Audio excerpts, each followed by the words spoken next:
Let's come to you, Josie, who is against it. Yeah. Now, you have been through all sorts of things, haven't you, with your weight.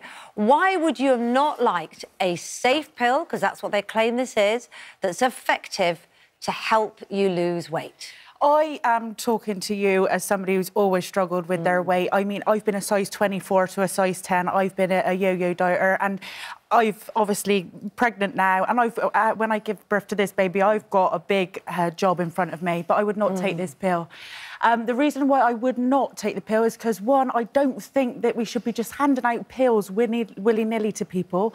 You go to the doctors now, it's like, and this is no disrespect to you, Al, but you go to the doctors, I'm depressed, oh, have a pill. Oh, I'm obese, I'll have a pill. It shouldn't be like that. We need support, we need to work out what's in our food, and we need to work out what we're eating and change our mindset. Another issue I got with it is what this pill does is it plays with the serotonin in your brain. So you take this pill, it releases serotonin and it helps you, make you feel like you're full up. Now, when you stop taking the pill, because you can't take the pill for on and on and on, so when you stop taking the pill, what do you think would happen? You're either reliant on a pill or you're reliant on this serotonin being released in your brain. It is very true. So you eat more. Absolutely agree with you. Tam, she makes a very good point. Is this an aid or a cop-out? It's an aid, but for certain people. I would totally agree with the lady. We shouldn't be dependent upon pills, and I'm sure that Alex feels exactly the same. The problem, however, and you have spelt it out, is that 27% of this country is obese, adults. It's even worse with children, but at the moment, let's concentrate on the adults. And they are probably been through every kind of weight loss programme and haven't succeeded. But have they? My thing is I'm all for something that give them helps, the benefit of the doubt that they have. All right, but I'm all for something that helps.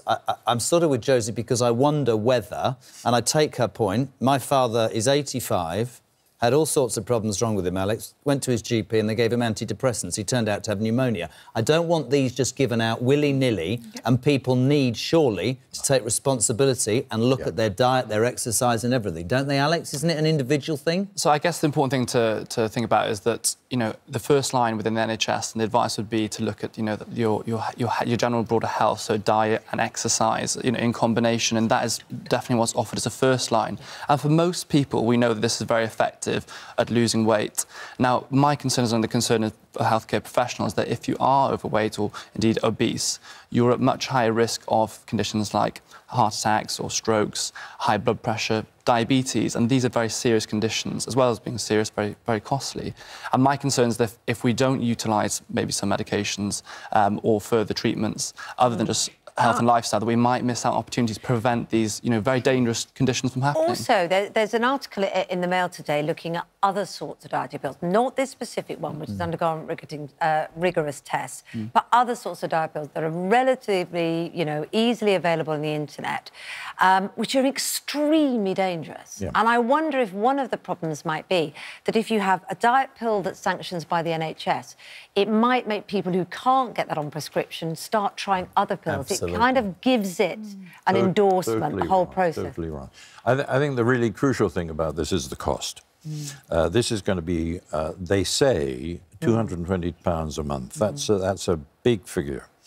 What the price will be when it comes in, we're still about 2 years away, I think, 3 years away from the bill coming in.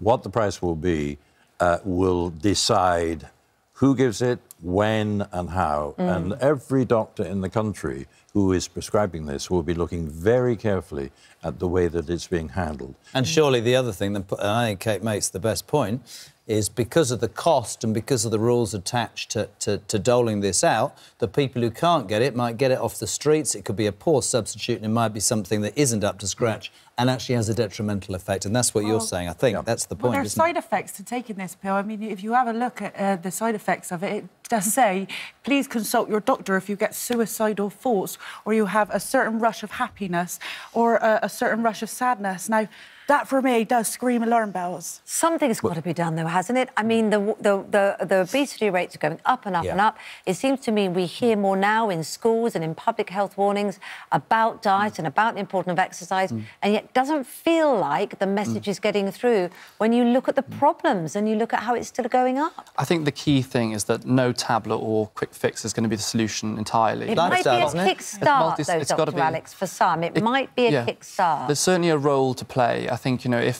part of a process. Part of a multi-approach. So, and some patients maybe that lifestyle changes don't work for, we might need to add in some medication. And then for some people, they need more extreme measures like invasive surgeries, you know, bariatric surgery. I sort of think you're right. I think it should be part of a process. I think the danger is, and Josie, again, I think makes a great point, there might be people who are very depressed about the way they look, or who think this is the be-all and end-all, might not get it from the doctor because they don't, I don't know, stand a chance, and then that might result in whatever. We did a Twitter poll, by the way. We asked if slimming pills should be available. No, go ahead. No, darling, you go. 40% said yes. 60% of you said no, they should not be. Although our comments are all very for it, saying we fork out for drug addicts and alcoholics and smokers. How is this any different? It's a problem with food that's like an addiction. We should help people.